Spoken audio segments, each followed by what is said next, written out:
यानंतर आणखी एका वादाची बातमी. खरं तर दुर्दैवी हा वाद म्हणावा लागेल. लता दीदींच्या पार्थिवावर शिवाजी पार्क मैदानात शासकीय इतमामात अंत्यसंस्कार करण्यात आले. यावेळी बॉलिवूडचा बादशाह शाहरुख खान होता. त्याने शाहरुखनं लता दीदींना अखेरचा निरोप देताना केलेली एक कृती सध्या सोशल मीडियावर प्रचंड चर्चेत राहिली. शाहरुखनं पार्थिवाचं दर्शन घेतल्यानंतर मास्क खाली घेऊन पार्थिवाकडे पाहून फुंकर मारली. मात्र शाहरुखनं लता दीदींच्या पार्थिवाबद्दल केलेली कृती ही वेगळी होती अशी काही जणांनी टीका केली. मात्र इस्लामची माहिती असणाऱ्या अनेकांनी हे आरोप फेटाळून लावले.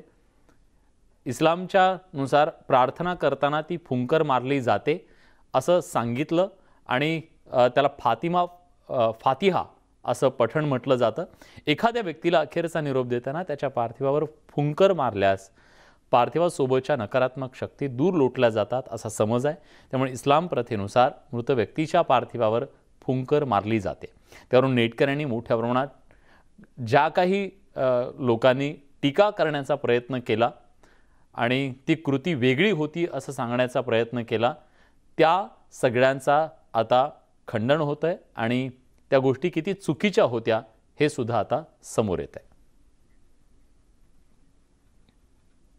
दरम्यान शाहरुख खानवर होत असलेल्या या सगळ्या टीकेवर अभिनेत्री उर्मिला मातोंडकर यांनी ट्विटरवरून उत्तर दिलंय. त्यांनी ट्विट केलंय. ते असं म्हणतात, थुंकणं नाही याला दुवा फुंकणं असं म्हणतात. या संस्कृतीला भारत म्हणतात. पंतप्रधानांचा फोटो तिथं आहे. त्यावरून काही बोध घेतला असता भारत मातेच्या अनमोल मुलीचं गाणं ऐका. ईश्वर अल्लाह तेरे नाम सबको सम्मती दे भगवान, सारा जग तेरी संतान. आजचा दिवस तरी जाऊ दिला असता.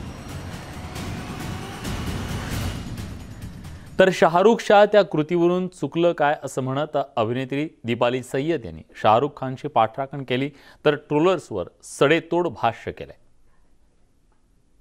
काय भावना आहेत त्याच्या बोलक्या. आपल्याबरोबर आहेत दीपाली सय्यद. खरं तर तुम्ही अशा विषयाने आपण एकमेकांसमोर आता येतोय की खरं त्या विषयावरनं एकमेकांशी संवाद साधणं सुद्धा जरा अवघड वाटतंय. पण शाहरुखची कालची कृती आणि तुमचं मत. सगळ्यात आधी भारतातल्या संगीतातला संगीत, सूर, स्वर ह्याचा आत्मा हरपला. पूर्ण इंडिया हळहळली. कालच झालं ही गोष्ट. प्रत्येक जाती धर्मातले लोक त्यांना भेटायला गेले, शेवटचं दर्शन घ्यायला गेले. तिथे सगळेच आले होते. प्रत्येकाने आपापल्याप्रमाणे दर्शन घेतलं. त्यात शाहरुखही आला. आता ही गोष्ट ॲक्च्युली ट्रोल करण्यासारखी नाहीच आहे बेसिकली. कारण प्रत्येक धर्म हा त्यांना काहीतरी शिकवतो. कुणी जाताना त्यांच्यावर कुणीतरी पूजापाठ करत असतं, कुणी कलमा पडत असतं. तसंच शाहरुखने सगळ्यात महत्त्वाची गोष्ट तुम्ही बघितली असेल तर शाहरुखने दोन्ही गोष्टी केल्या. त्यांनी कलमाही पडला आणि त्यांनी प्रार्थनाही केली. तर ही गोष्ट एवढी महत्त्वाची आहे की ते कुणीच बघितलं. त्या गोष्टीला ट्रोलिंग कुणीच केलं नाही की शाहरुखने दोन्ही गोष्टी केल्या. फक्त एवढंच बघितलं की त्यांनी कलमा पडला आणि तो फुंकला, तो थुकला नाही. दरम्यान यावर सरकारमधल्या मंत्र्यांनी आणि नेत्यांनी काय प्रतिक्रिया दिल्या त्या सुद्धा जाणून घेऊयात. ज्या पद्धतीनं शाहरुख खान यांना ट्रोल केलं जात आहे, ते तिथे दुआ मागत होते, त्यांच्या पद्धतीनं त्यांनी दुआ मागितला. त्यानंतर काही एका गटाचे, एका परिवाराचे लोक त्यांना ट्रोल करतायत, IT सेलचे लोक किंवा.